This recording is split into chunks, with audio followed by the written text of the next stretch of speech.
Hello again, everybody, and welcome to the Mike Francesa podcast, part of the Bet Rivers Network.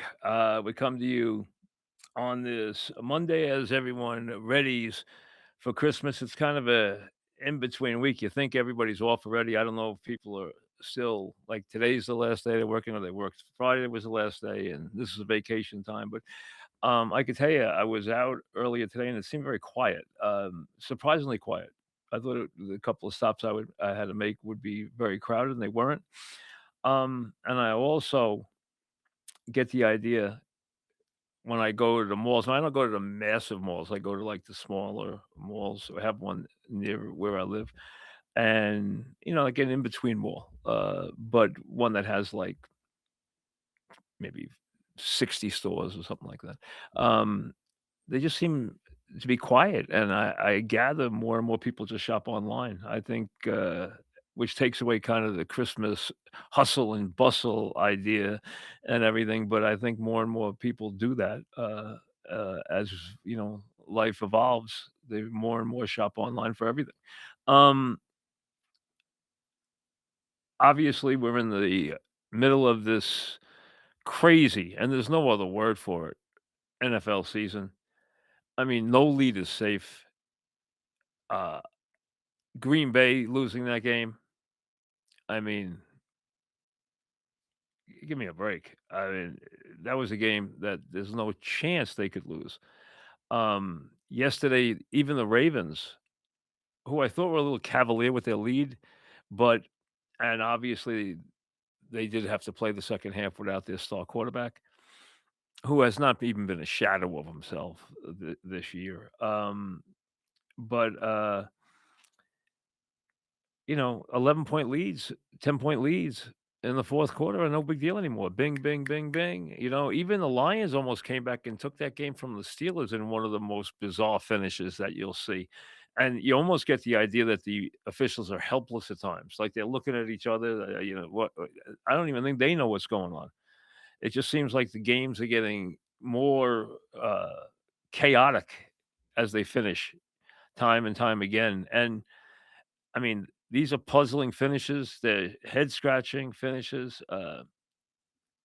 I thought it was surprising that the Steelers went in and moved the ball as they did on the Lions yesterday. Not that the Lions haven't had a million injuries on defense and have had big problems, but the way that Steelers ran the ball, and the fact that the Lions couldn't run the ball, a lot of crazy stuff. Really, time and time and time again. Even the end of the Seattle game, which I felt good for Sam, but what a crazy ending too. It's like these wild finishes are kind of the norm now. So we have that, and we have obviously big college games right around the corner with the playoffs as the teams that you expected to win won. Although I'm sure there were a lot of people who have sworn off wagering after Oregon gave up that very big lead and very dominant position in the first half to allow James Madison to come back and score all those points late and cover the point spread.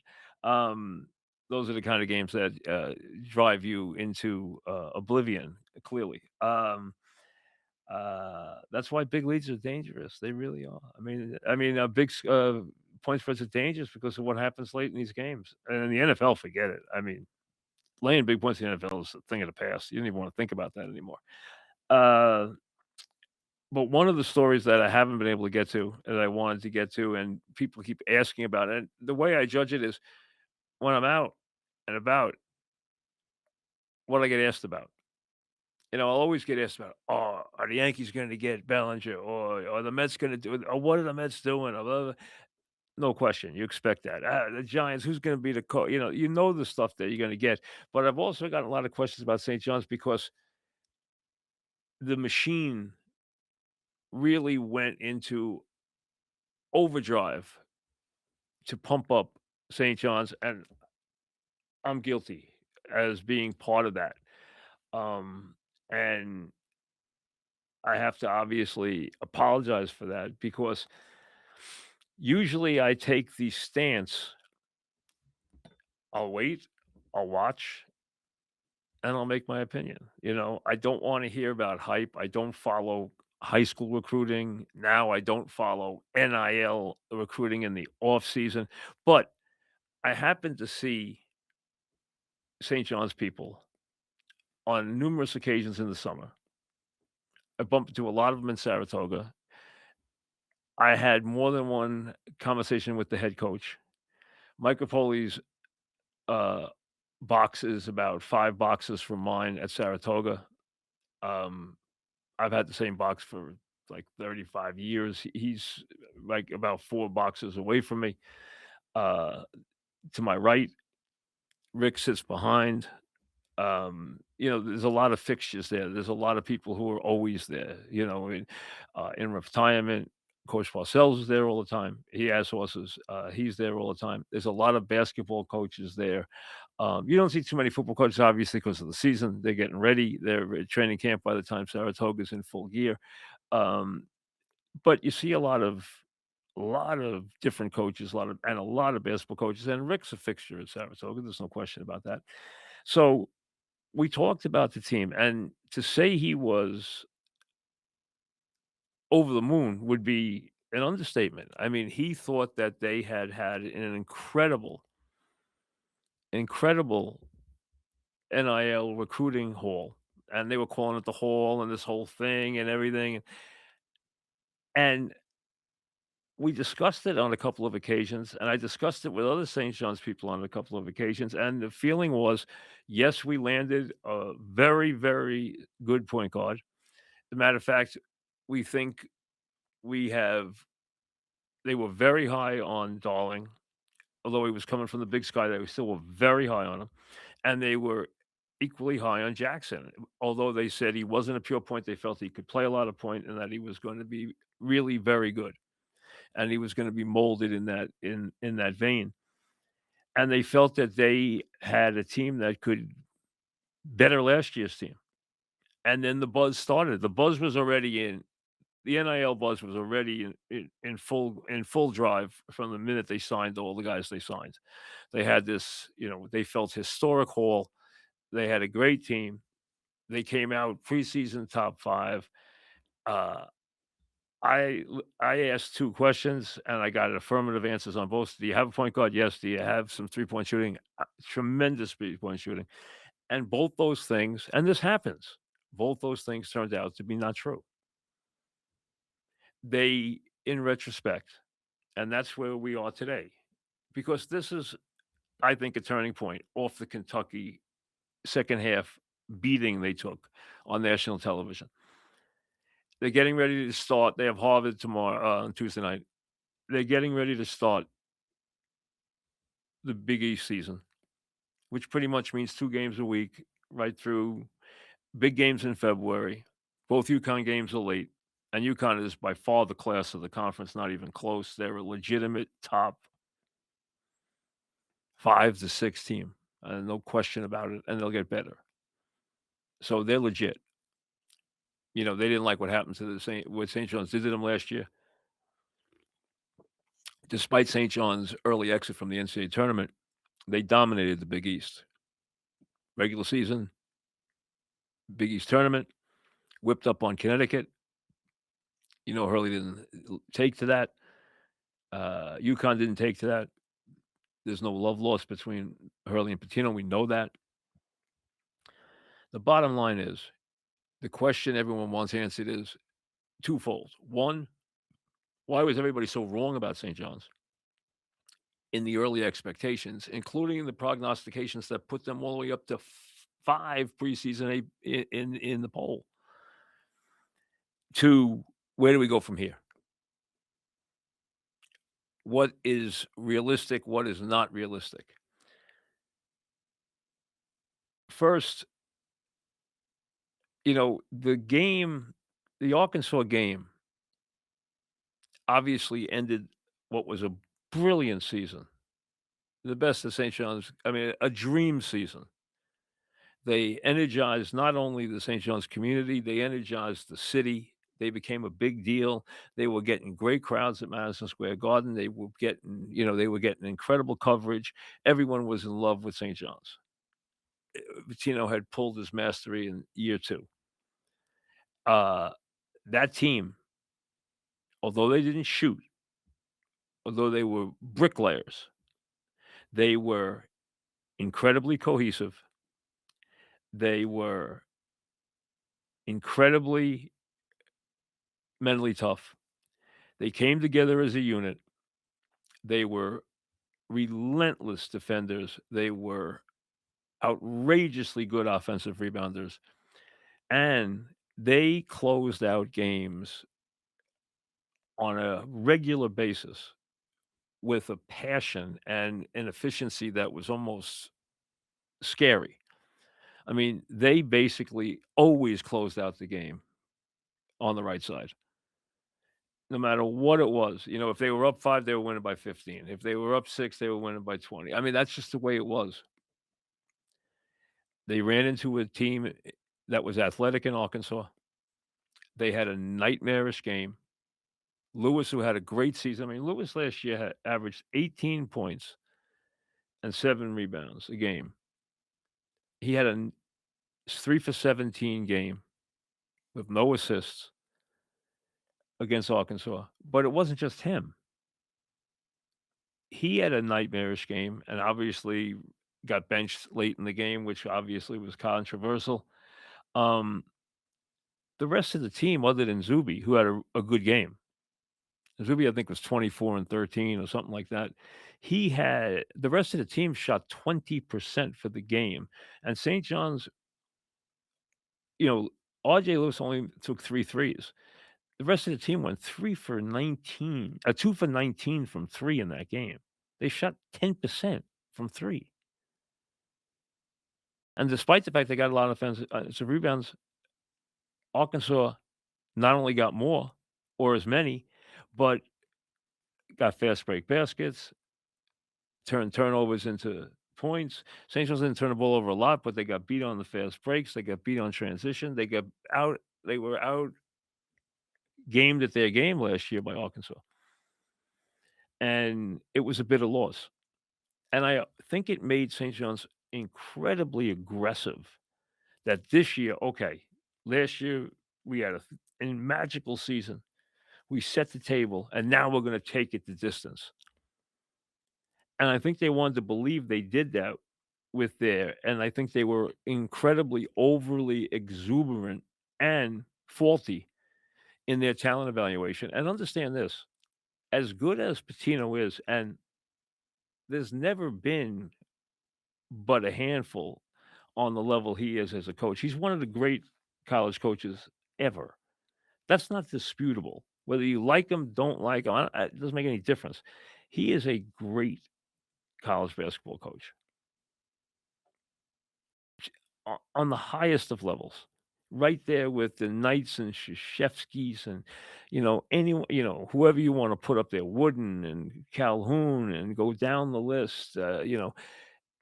He's right there. But nobody wins without talent.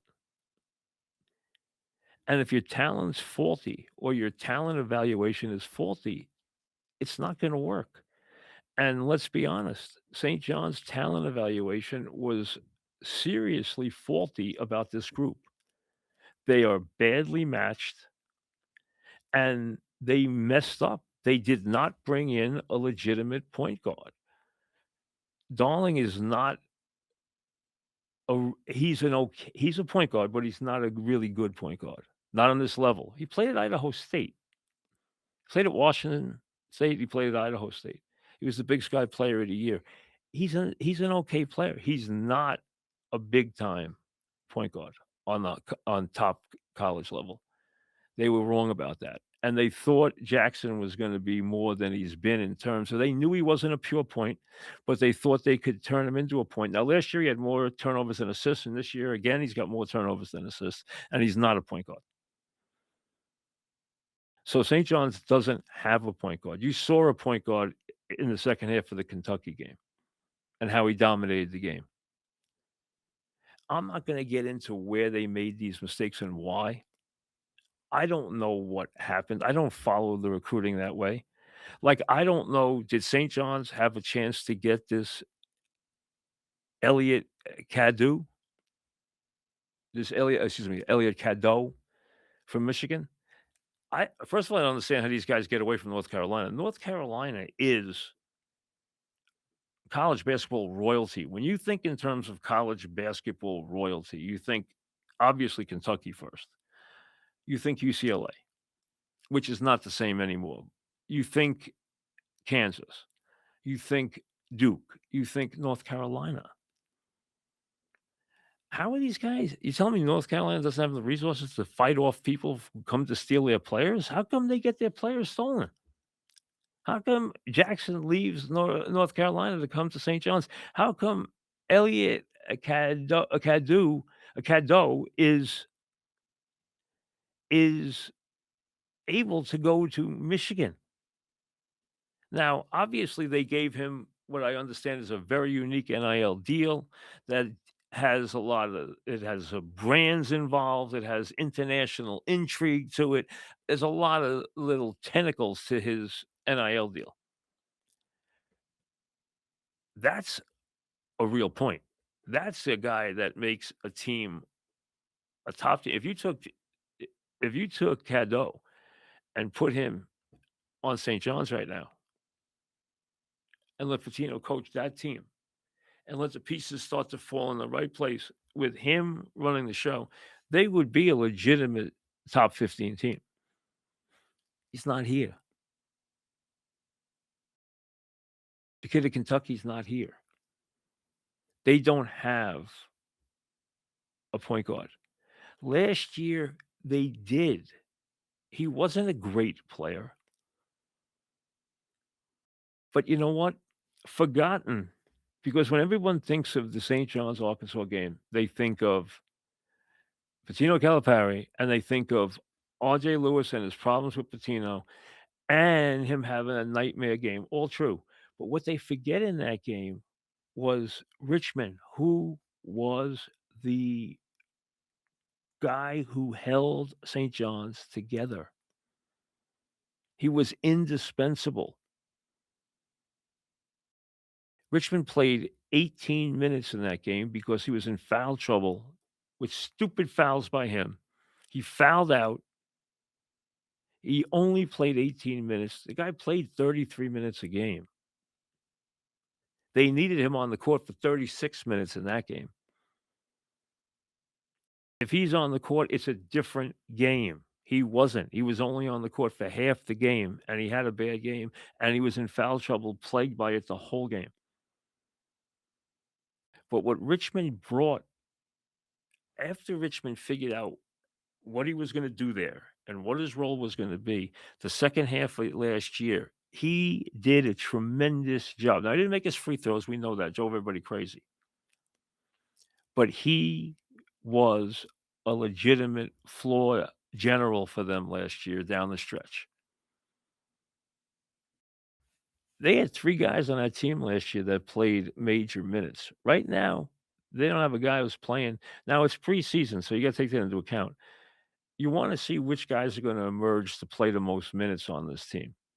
See, Hopkins, we know, has been in the doghouse. He's played badly. He still leads the team in scoring, but that's a mirage. He's played badly. His rebounding, his effort, everything has been poor. He has not fit in. He's not happy. That has to change. They can't win this year with Hopkins in the doghouse. They need Hopkins.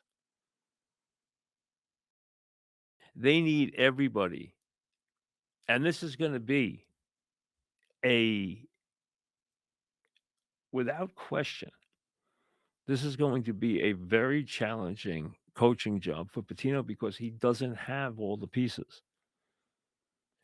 That's him and his staff and whoever does their draft, their NIL analysis. That's their shortcomings. They did not do their job, and now they're paying that price. Okay? So forget the team we talked about. It doesn't exist.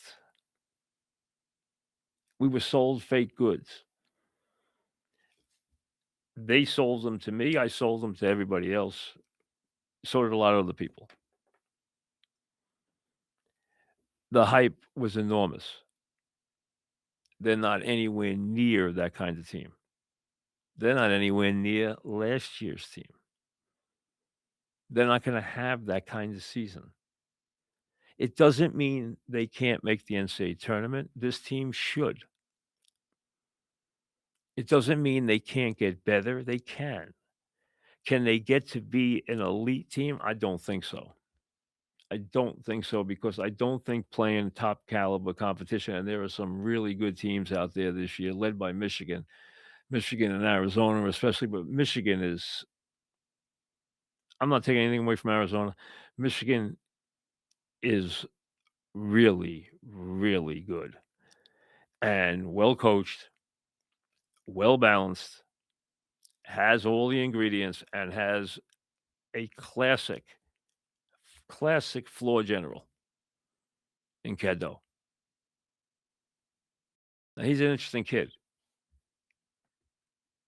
From France, has a hearing disability, but I guess he showed glimmers at North Carolina, but he was rough around the edges. I don't know what happened at North Carolina, but that he got away is their misfortune. What Michigan got is special. He is tremendous. He may and in college, remember, if you have a choice between getting a good big man and a good point guard, it's not even a choice in college. The lead guard is everything.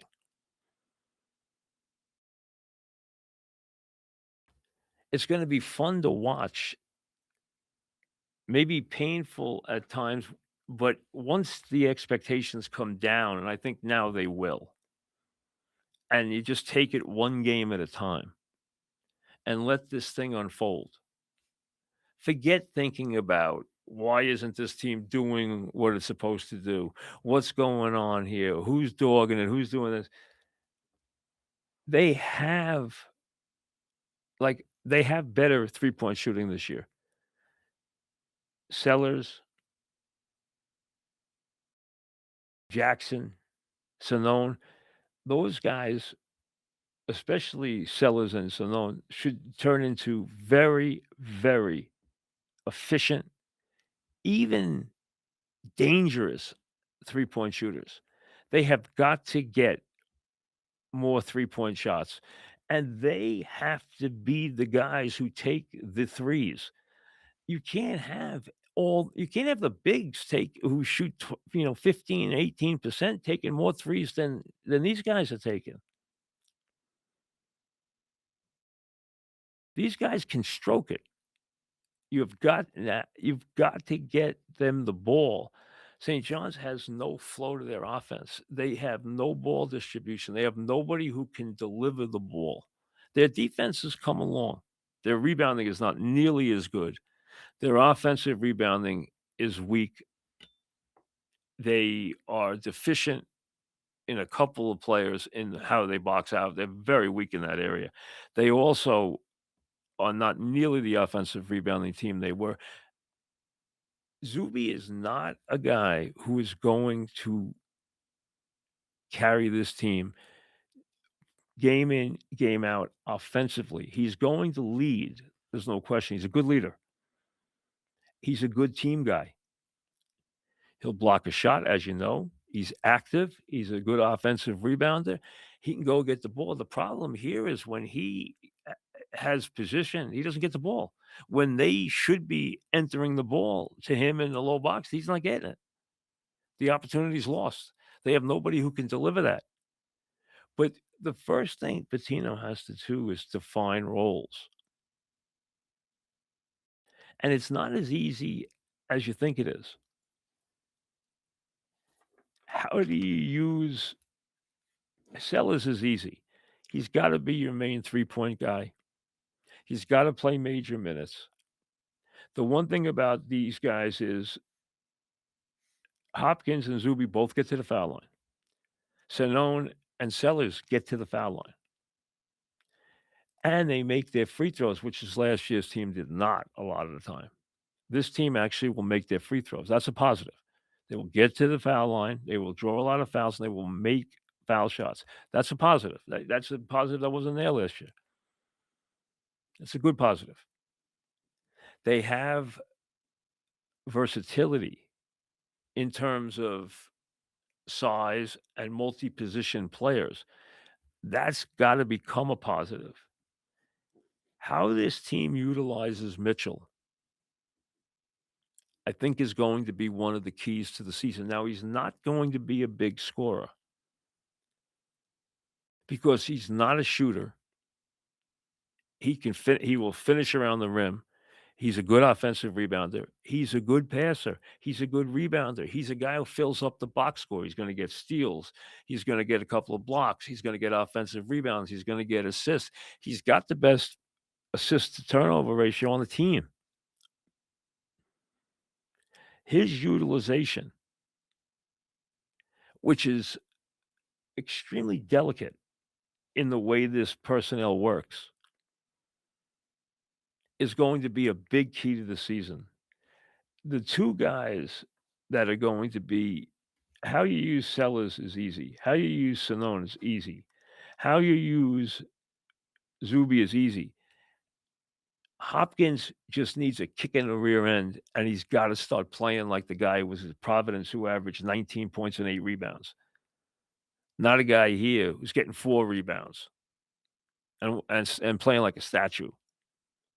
He's gotta go back to being Hopkins. Now there, he was the man. Here, he's not sure he is. Plus, Zuby's in his way sometimes. They've gotta get that fixed.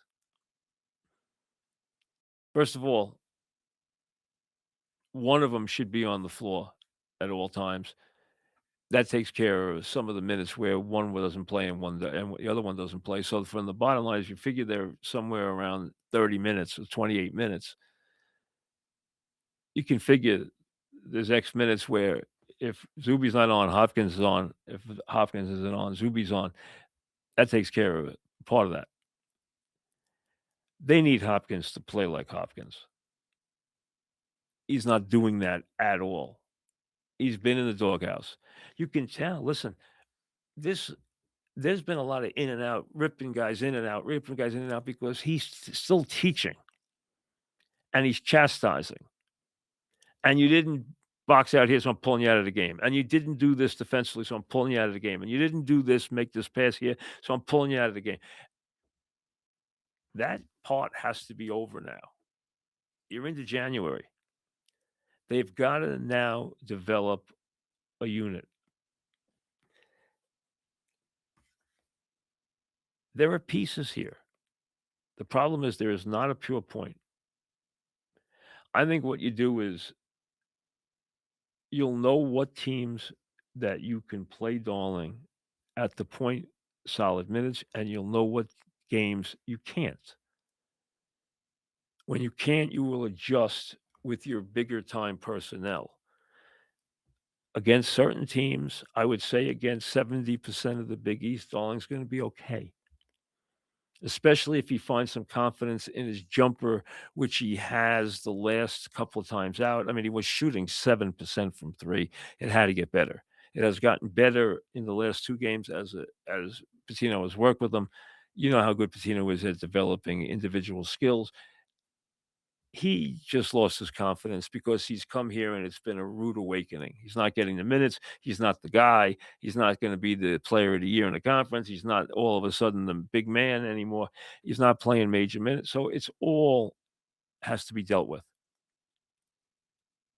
He has to finesse him. I mean, Patino's got to do an incredible amount of coaching, both in practice and in games. This is a chore. This is going to take all of his abilities, and those are sizable. You wouldn't want anybody else doing it. The problem is he can get very annoyed and bury a guy, and I think he's gotta look past that sometimes because they need certain guys. You might get mad at Jackson for one thing you've tried to stress with him, but you need him. You need him to open up and play offensively. He's not a point guard. You're basically gonna have to play where you don't really have one when Darling isn't on the floor. When he's on the floor, he's not a guy who breaks down defenses, and he's not a good passer. He's not an instinctive floor general in any way. He can make a shot. He will make his free throws, which you need from a lead guard late in the game when you got a lead. He can handle the ball. He's not a he's not dynamic in any way. He's not gonna break down a decent defense, and he is not gonna deliver the ball on a string to anybody. If you want a guy who's gonna do that, Miller's got a better chance Mitchell's got a better chance of doing that by far than Darling does.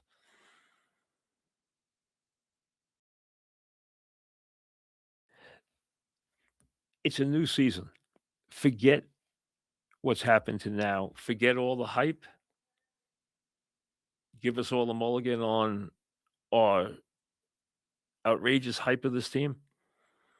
We all admit where we went wrong. They admit in talent evaluation, which they started to admit the other day.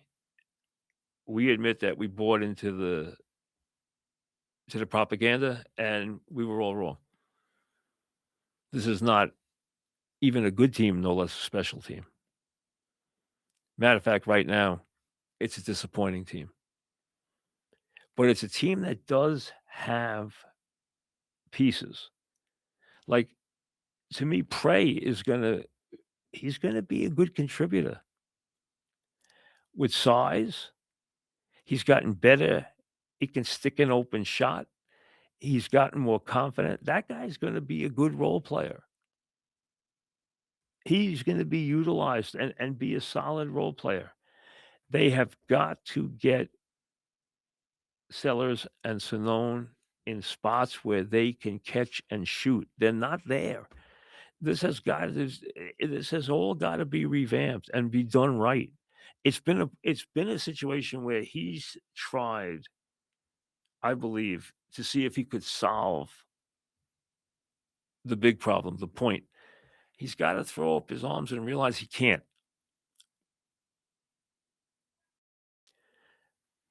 The most minutes at the point, it's gonna be shared, but the most minutes at the point, I think are gonna be Darling's because he's really the only point. Jackson's not a point. He's a guard. He's not he's a scoring guard. Now, that doesn't mean he can't play some minutes at least. It doesn't mean you can't have Mitchell at the top distributing the ball. Now, the one thing about Mitchell is he can't make an open shot, though. So that negates his ability to be up there because while he will pass the ball, he cannot shoot the ball. He can go to the rim, get offensive rebounds, dunk the ball, block shots, get steals, all he fills up the box score. But he will not take a three and he will not make an outside shot. He's a finisher, but he can pass. So I think you have to play in tiers here. You have to play one way against the lesser lights in the conference and another way against the better teams. And from what I've seen so far, I haven't seen all the teams. I think Villanova is better than people are going to think. I think they've got pieces. They have a lot of new parts, as we know, a lot of new players. But I like what I've seen. They're gonna be a decent team this year. I think they'll be a winning team in the league.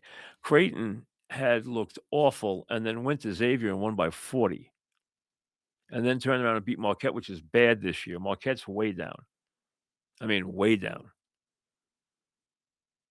The league is not that good. UConn's miles ahead of everybody. They're gonna put up the 31 and 5 like St. John's did last year. And St. John's is gonna have to improve, and they have plenty of time, but they're gonna have to improve.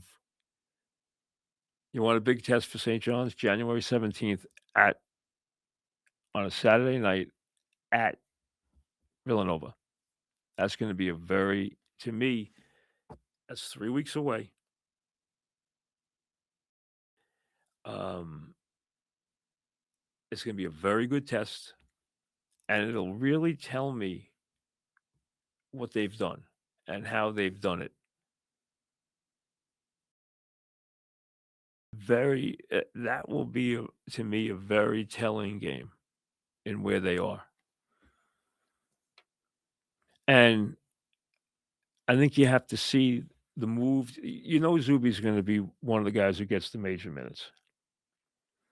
Right now, if you were gonna guess, the two guys getting the most minutes on the team right now are Sellers, which should happen, and Zuby.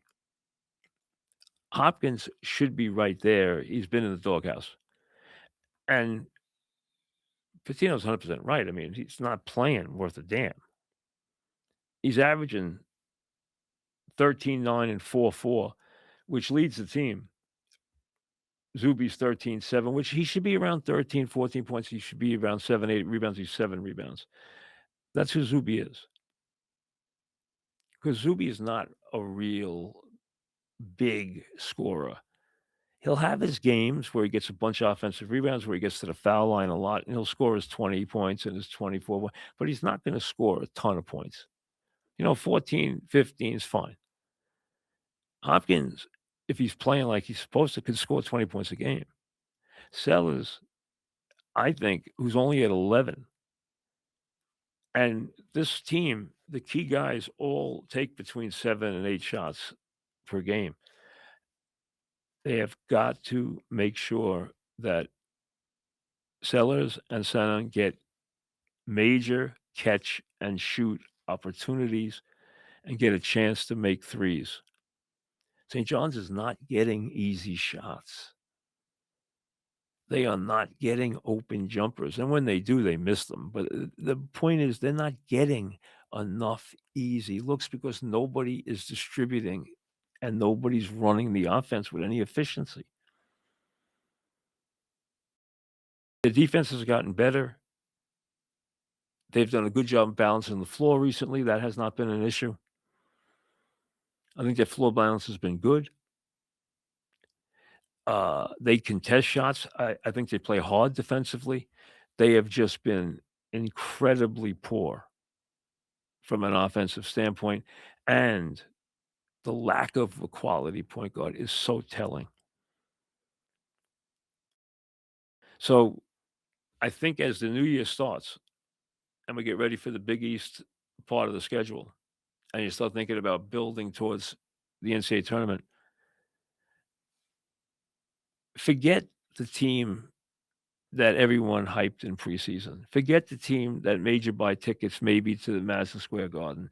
Forget the team that was top 5 and you were thinking about, "Oh, St. John's going to the Final Four this year." All right, we all said those stupid things, and we were all misled. Forget all that. Realize now that the goal is to make the NCAA tournament. That's it. Just make the NCAA tournament. Don't worry about seeding. Don't worry about anything else, and they should be able to do that. I know you're gonna look and say, "Oh, look at the quad one and look at this and look at that." Don't worry about any of that. Worry about them getting better and worry about them being an NCAA tournament team, and who cares if they're an 8 or a 9? Who cares if they're a 10 or an 11? Who cares as long as they make the tournament and are playing well when they get there?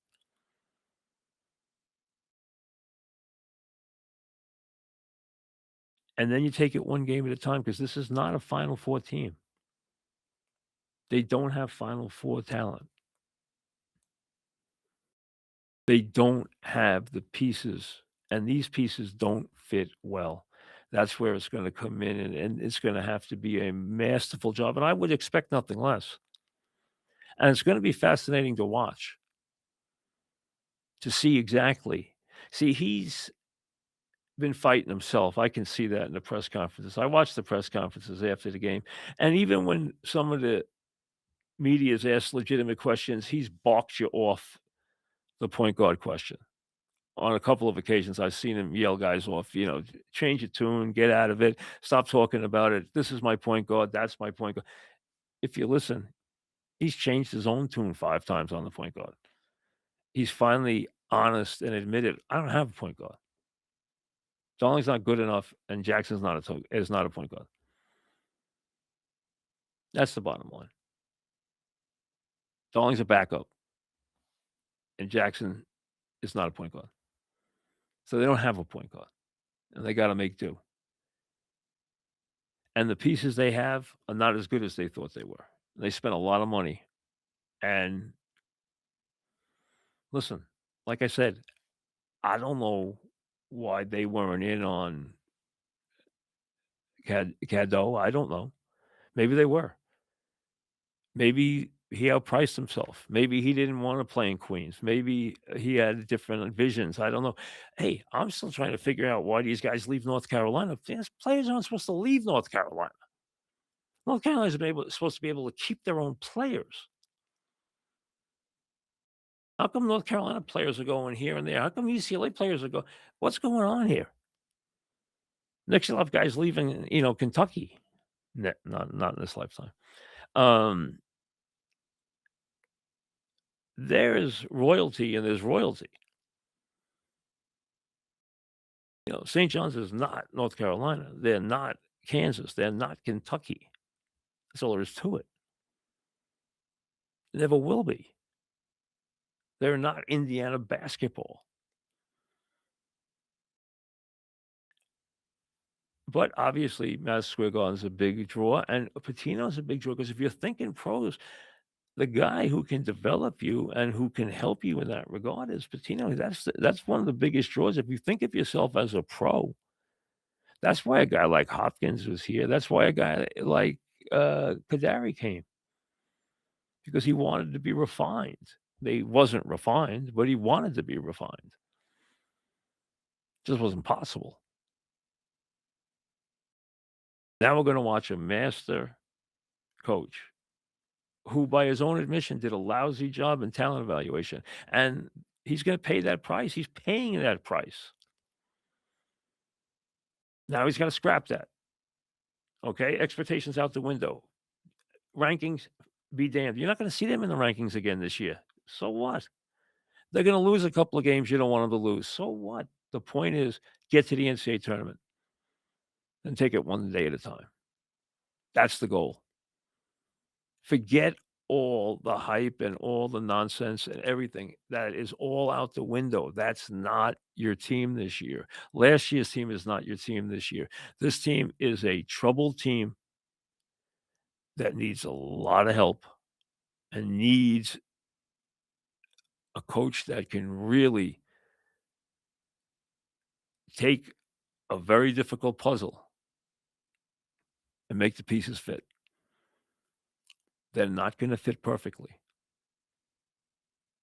That's out the window.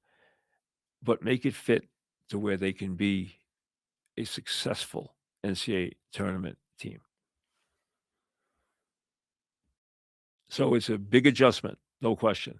It's a big step down from top 5 or the idea that now see, the other part of this is Rick, Rapoli, they've basked in all this glory for what was built, and give them credit for it, was built very quickly. And not even reestablishing a brand, even making a brand that is a modern, better version than what was there in the past. They did that very quickly. The expectations got way ahead of the talent, and they dropped the ball. Whoever's whoever brings the players to Pitino, they dropped the ball. Pitino dropped the ball. They all dropped the ball. Now, I don't know that they could have gotten a great lead guard and they turned them down, or he turned them down. I don't know. I don't get into the trials and tribulations of of recruiting. I hate recruiting. I usually wait to see the team in December, in January, and then make a decision about it. I jumped the gun because I was told that all my questions were answered and that this team was going to be special. It's not. They really missed the boat. It's not even good, no less special. It's a mess. Is it a mess that can be fixed? Yes. There is. I am not trying to tell you that some of these players are not talented. They are. I mean, these are guys that can play on this level and play well. Hopkins, a guy who's already averaged 19 and 8 in the Big East. That's not eh, that's not a stretch for him to go back and do that again. Zuby was the preseason player of the year. Jackson is a guy that people think can still be a special talent. I haven't seen that yet. The idea that he is a talented player, I'll give you. The idea that he's gonna be a special basketball player, I haven't seen any of that yet. That still needs to come. I haven't seen any of that. I haven't seen him take over a game or anything even close to that. Let me see that. Let me see him, shoot 12 or 14, from the floor and, make 6 straight shots down the stretch and win a big game. Let me see that. Clearly, don't expect him, to go out there and get, 9 assists. It's not happening. That's not who he is. He's gonna average more turnovers than he does assists, which is not exactly what you want at the point guard position. But there is ability there. Sellers can shoot. Sanoan can shoot, and the one thing that this team can do that last year's could not is they can get to the line and make their free throws. They got a bunch of guys who can do that. That's a big positive. And I don't see them not trying. I see the effort on defense. I just don't see any cohesion, and I see nothing that makes any sense on offense. I see a car wreck. So as they finish up the regular season, I mean, the finish up the calendar year and get ready for the Big East regular season, take your expectations, take them from up here, put them back where they belong. Sorry, we're all guilty.